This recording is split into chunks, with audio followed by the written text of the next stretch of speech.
Comment nous serons en mesure d'identifier cette puissance de l'offre et de la demande? Alors, nous voulons que celle-ci, et comment est-ce que nous serons en mesure de repérer cela? C'est en identifiant. Si vous saviez prédire les prochains mouvements de prix dans les prochaines 4 heures de temps, ça allait vous simplifier la tâche tout en vous empêchant de vous perdre avec beaucoup d'indicateurs sur ton graphique qui finissent malheureusement par vous décevoir. C'est exactement ce que je vais vous montrer dans cette vidéo. La stratégie d'une seule bougie qui comporte 3 étapes très simples à mettre en place tout de suite. Que vous soyez débutant ou trader intermédiaire, vous serez à mesure de la mettre en place car elle est très simple et très efficace. Tout ce que vous avez à faire est de vous concentrer sérieusement. De préférence, éloignez-vous de tout bruit et prenez note. Alors, on est parti. Bien, notre stratégie de trading comporte 3 différentes étapes. La première étape consiste à identifier la puissance de l'offre et de la demande. Comment nous serons en mesure d'identifier cette puissance de l'offre et de la demande? Alors, nous voulons que celle-ci soit presque identique. Voilà. Et comment est-ce que nous serons en mesure de repérer cela? C'est en identifiant une bougie d'indécision. Voilà, nous commençons à partir d'ici. Suivez-moi attentivement. Je suis à ce niveau-là. Et de préférence, nous allons identifier une bougie d'indécision. Une bougie d'indécision, c'est une bougie qui reflète la puissance de l'offre et de la demande qui est presque identique. C'est-à-dire, ces deux puissances sont au même niveau. C'est ce que cela veut dire tout simplement. Ok. Maintenant, nous allons rechercher sur le marché financier la formation d'un doji. Le doji reflète que la puissance de l'offre et de la demande est presque identique. Ça, c'est la première étape de notre stratégie de trading. Quelle que soit la couleur de ce doji, la couleur n'a rien à voir avec la puissance. Que le doji soit de la couleur verte, c'est-à-dire qui reflète la tendance haussière, ou de la couleur rouge qui reflète une tendance baissière, quelle que soit la couleur, nous n'avons rien à voir avec ça. Tout ce qui nous concerne, c'est d'identifier une bougie d'indécision. Une bougie qui reflète la puissance de l'offre et de la demande qui est au même niveau. Bien. Maintenant, après avoir repéré la puissance de l'offre et de la demande, tout en identifiant bien évidemment un doji, nous passons à la deuxième étape.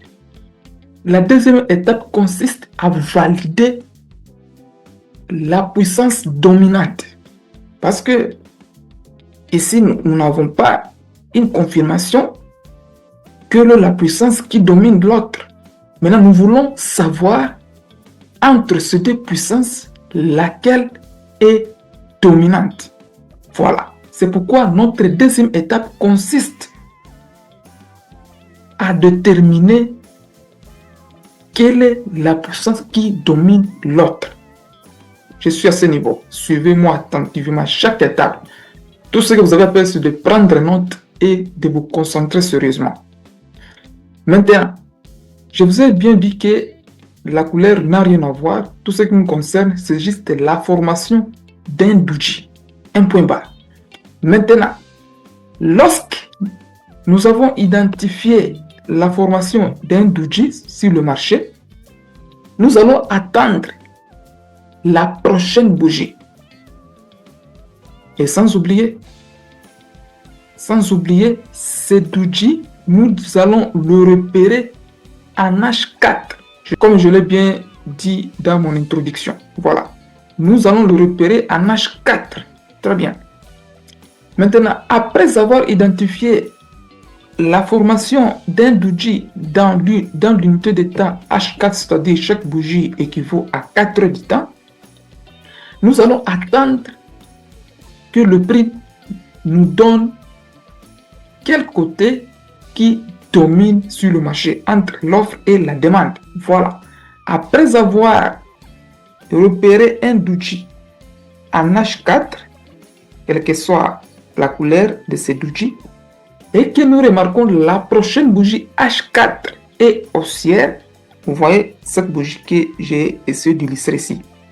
Lorsque cette bougie est haussière, avec un grand corps contenant de petites mèches de part et d'autre, c'est-à-dire une bougie tercée, là nous avons confirmé notre biais de la prochaine bougie H4. C'est-à-dire, nous avons plus de probabilités que la prochaine bougie H4 peut être haussière. Juste comme ça. Donc, nous voulons que le prix nous donne cette bougie DRC. Il faut très bien l'identifier. Ce n'est pas lorsque vous avez vu une formation d'un douji en H4 et que vous voyez encore la formation d'un autre douji H4 de la couleur verte et puis vous confirmez votre biais de la prochaine bougie H4. Non, ce n'est pas ça. Il faut que la prochaine bougie H4 qu'elle soit une bougie DRC, c'est-à-dire une bougie qui a un grand corps contenant des petites mèches de part et d'autre. Voilà. Ça, c'est pour une opportunité d'achat. Ça nous confirme que la demande est plus forte que l'offre. Rien de plus. Et lorsque nous voyons la prochaine bougie après la formation de ces douji, quelle que soit la couleur, bien sûr, et lorsque nous voyons la formation de cette bougie DRC de la couleur rouge, avec un grand corps contenant des petites mèches de part et d'autre, ça nous dit tout simplement que l'offre est plus forte que la demande. C'est-à-dire, nous allons rechercher une opportunité de vente. Et ici, nous allons juste rechercher une opportunité d'achat. Point barre. Maintenant, nous passons à la troisième étape qui consiste à confirmer notre entrée sur le marché. Parce que je vous ai bien dit que notre stratégie comporte 3 étapes différentes. La première étape est de repérer une bougie d'indécision. La deuxième étape est d'identifier un côté dominant. Et la troisième étape sera maintenant de confirmer notre point d'entrée. Maintenant, quelles sont les sous-étapes de la troisième étape qui est la confirmation d'entrée? Après avoir identifié une bougie qui confirme le côté dominant, nous allons prendre cette bougie qui nous a confirmé le côté dominant. Alors, nous allons essayer de la tracer à partir d'ici et jusqu'à là. Nous allons retracer cette bougie avec l'outil de Fibonacci. Et les niveaux qui vont nous intéresser, c'est le niveau 0.38, 0.5 et 0.61. Voilà le niveau avec lequel nous aurons besoin. Maintenant, quel est le niveau que nous allons nous concentrer beaucoup plus? J'espère que vous connaissez l'outil de Fibonacci. Voilà, si vous ne le connaissez pas, n'hésitez pas à me poser toutes vos questions dans l'espace commentaire. Je suis là pour vous répondre à toutes vos préoccupations. Voilà. Et n'hésitez pas aussi vraiment à me donner un petit like, parce que cette vidéo mérite vraiment de like, car je vous partage une stratégie qui va vraiment changer votre manière de trader. Et ça va vraiment changer quelque chose dans ton trading. Alors, si vous n'êtes pas encore abonné, abonnez-vous et likez, partagez au max pour me donner de la force. Bien, on continue. Maintenant, quel est le niveau qui va nous intéresser beaucoup plus? C'est le niveau de 0.38. Pourquoi? Parce que la prochaine bougie va juste retracer un petit peu comme ça là, et puis repartir dans la tendance haussière. Parce que nous avons plus de probabilité que la prochaine bougie H4 qu'elle soit haussière, car nous avons déjà identifié notre côté dominant. Voilà. Maintenant, j'essaie de retracer cette bougie pour éviter toute confusion, car je n'aime pas que vous ayez des zones d'ombre. Voilà. Maintenant, voici nos 3 niveaux que nous allons considérer, c'est-à-dire nos 3 niveaux de retracement de Fibonacci. Voilà. Le premier niveau ici, c'est le niveau de 0.38. Vous allez voir partout sur YouTube, le 0.38, c'est une zone dangereuse. Mais dans ma stratégie, le niveau là est très intéressant. Car ici, nous voulons prédire la prochaine bougie H4. C'est ce qui nous concerne. Voilà. Nous allons nous concentrer beaucoup plus sur cette zone. Car la prochaine bougie, elle a plus de probabilité de venir juste retracer un petit peu comme ça et continuer avec la structure haussière. C'est pourquoi nous allons nous concentrer ici beaucoup plus à ce niveau de 0.38. Alors si vous attendez toujours le prix à cette zone de 0.50, vous allez rater beaucoup d'opportunités, croyez-moi. Je l'ai backtesté autant de fois et j'ai remarqué ce niveau, le marché réagissait beaucoup plus. Voilà. Il y aura des fois que le marché peut venir, 1% dans les cas, peut venir rebondir à ce niveau et repartir et très rarement arriver au niveau de 0.61. Voilà.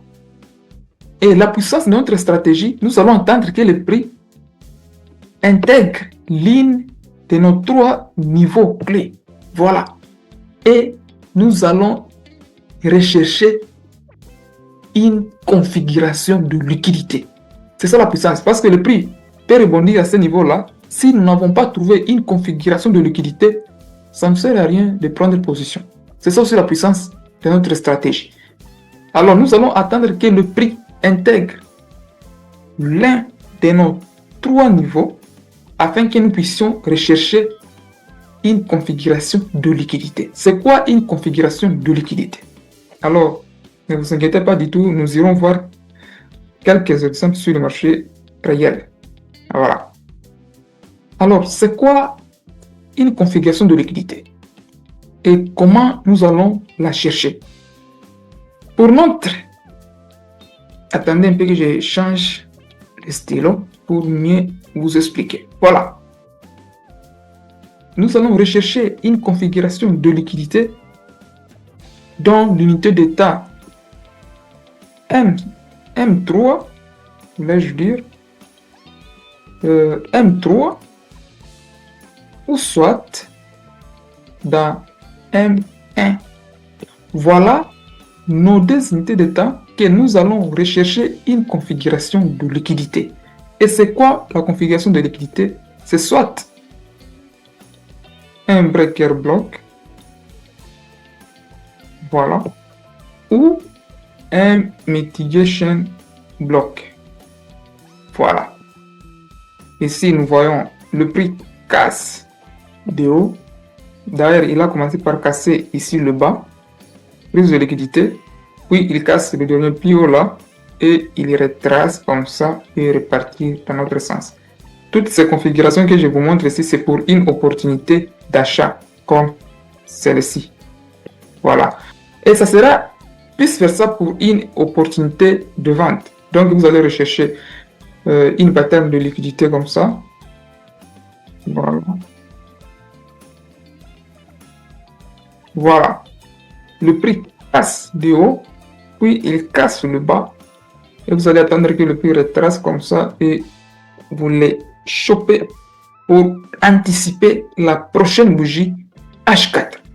Alors, si vous l'utilisez textuellement de la manière dont je vous explique dans cette vidéo, vous aurez le même résultat que moi. Vous allez valider des profils, vous allez remonter des petits comptes rapidement. Et sans oublier de la psychologie, tout ça. Il faut être patient, attendre des confirmations. Il ne faut pas être pressé. Il faut attendre que le prix retrace dans l'une de nos zones. C'est très important. Et attendre une configuration de liquidité, soit un breaker block, soit un mitigation block. Voilà, c'est toujours comme ça. Voilà, mitigation block. N'hésitez pas d'aller, si vous ne connaissez pas c'est quoi mitigation block, c'est lorsque le prix a du mal à casser le dernier plus haut. Voilà, donc vous allez choper le prix quelque part là et anticiper la prochaine bougie H4. Alors, toutes ces confirmations-là, nous allons rechercher en l'unité de temps M3 ou M1. Ce sont mes deux unités de temps préférées. Voilà. Alors, sans perdre le temps, allons voir quelques exemples sur le marché réel. Let's go. Voilà. Nous voici devant le graphique du dollar américain contre yuan japonaise. Nous sommes dans un graphique H4. Commençons par la première étape de notre stratégie et d'identifier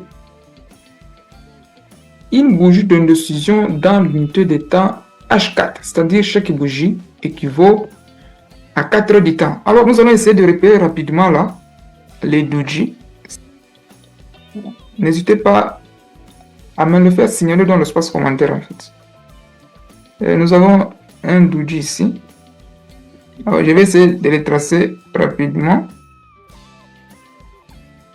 Nous avons encore un autre doji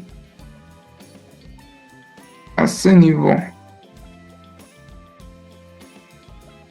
Nous avons encore un autre doji à ce niveau. Voilà. Bon, je ne peux pas tout tracer, alors vous allez backtester de votre côté. En fait, nous avons le premier doji qui est là. Attendez un peu que je cherche le stylo. Voilà. Et doji est là, qui reflète la puissance de l'offre et de la demande qui est presque au même niveau. Nous avons notre bougie qui nous confirme le côté dominant. Maintenant, ce qui reste est d'anticiper cette prochaine bougie. Un point bas.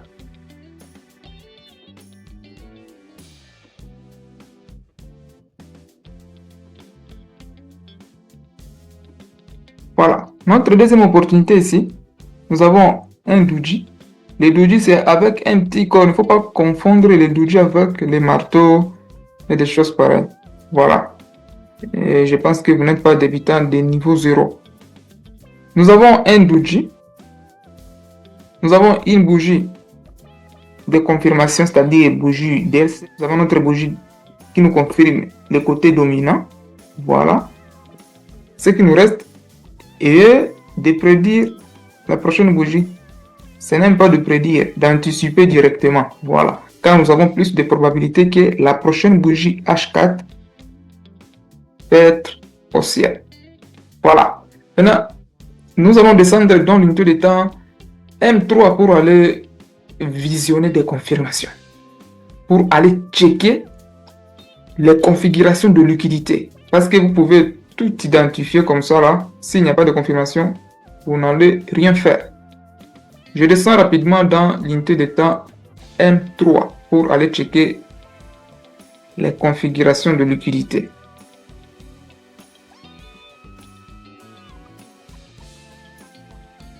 Voilà. Notre première opportunité est ici. Voilà. notre premier exemple. Mon outil de backtest, vraiment, j'ai du mal à l'ouvrir. C'est pourquoi j'utilise TradingView. Parce que je ne backteste pas sur TradingView. J'ai un outil de backtest. J'utilise un autre outil de backtest en fait. Alors, il n'arrive pas à s'ouvrir. C'est pourquoi j'utilise TradingView pour vous montrer juste comment cette stratégie marche.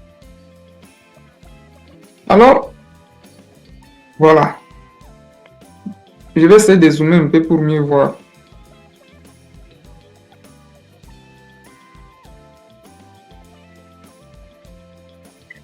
Voilà.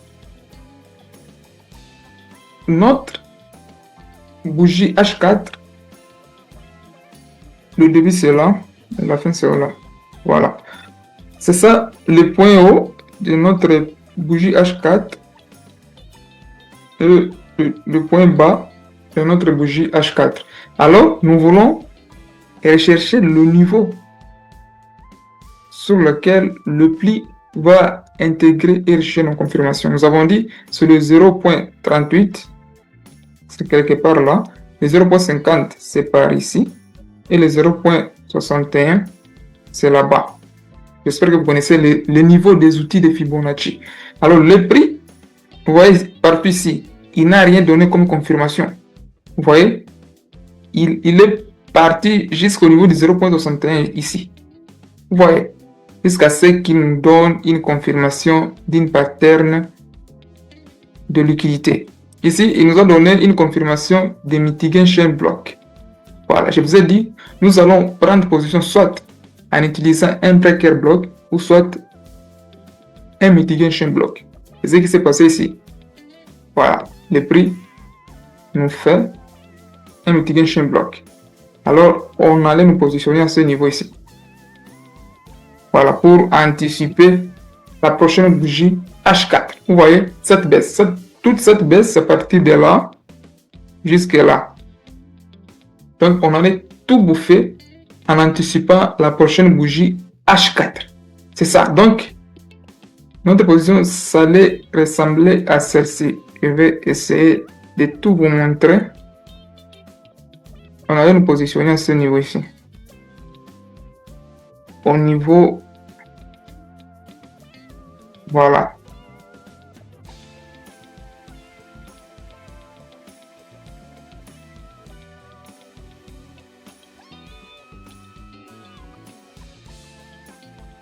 Moi, je vise 1.2 juste. Je ne vise pas beaucoup. Voilà. Donc, notre position, ça allait ressembler à celle-ci. Voilà. On allait nous positionner au niveau de ce mitigation block. Voilà. Le prix qui a du mal à casser le dernier plus haut. Et on allait juste les choper à ce niveau-là et prendre notre 2% de risk reward. Donc, allez backtester de votre côté. Nous allons voir la deuxième opportunité. Alors, ici, suivez-moi très bien. Ici, il y a une particularité. Ce que je vous ai dit lorsque je vous ai expliqué la stratégie en schéma théorique. Le plus haut de notre bougie H4, c'est ici. Et le plus bas de notre bougie H4, c'est ici. Voilà.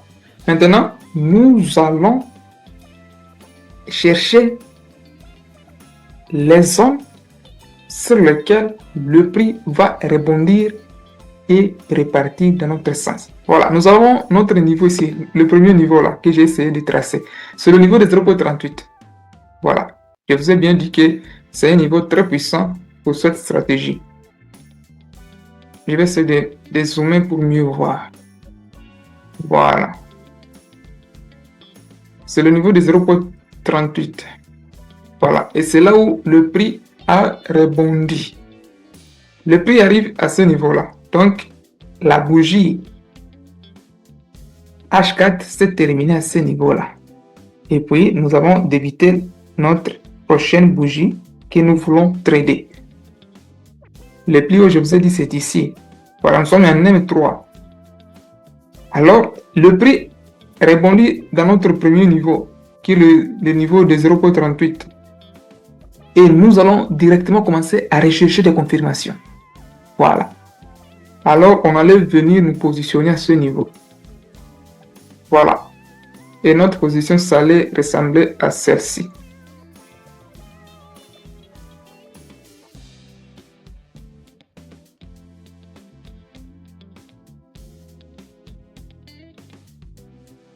Notre stop loss juste en dessous du dernier pli bas. Et on allait rechercher juste 1 pour 2. Voilà. Voilà comment on allait choper ces mouvements. C'est toujours ainsi. Une stratégie simple mais très efficace. Le prix revient dans notre niveau de 0.38. Il nous donne une pattern d'entrée qui est le mitigation block. Et voilà, on chope, on anticipe la prochaine bougie H4. Moi, je prends juste 1 pour 2 pour ne pas chercher beaucoup, car je ne suis pas gourmand sur le marché.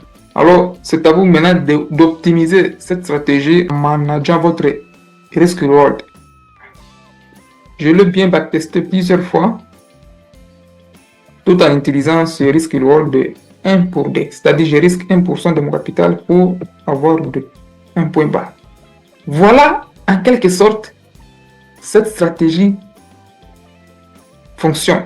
Alors, c'est à vous d'aller backtester de votre côté pour avoir plus de data et avoir plus de confiance de ce que vous faites. Parce qu'il ne faut pas juste venir ramasser des stratégies et aller les copier dans votre compte réel, sinon vous n'aurez pas de résultat. Soit vous allez abandonner au bout de 3-4 pertes, vous l'abandonnez. Mais lorsque vous avez des data et que vous savez que cette stratégie, si le long terme, elle est rentable, alors vous n'aurez pas de doute, même si vous connaissez les moments de perte. Car le plus important en trading est de bien gérer les périodes de perte. Alors, nous arrivons à la fin de notre vidéo. Si ce contenu vous a plu, n'hésitez pas de le partager, de vous abonner à la chaîne, de liker. Et on se dit ciao et on se retrouve au prochain tutoriel.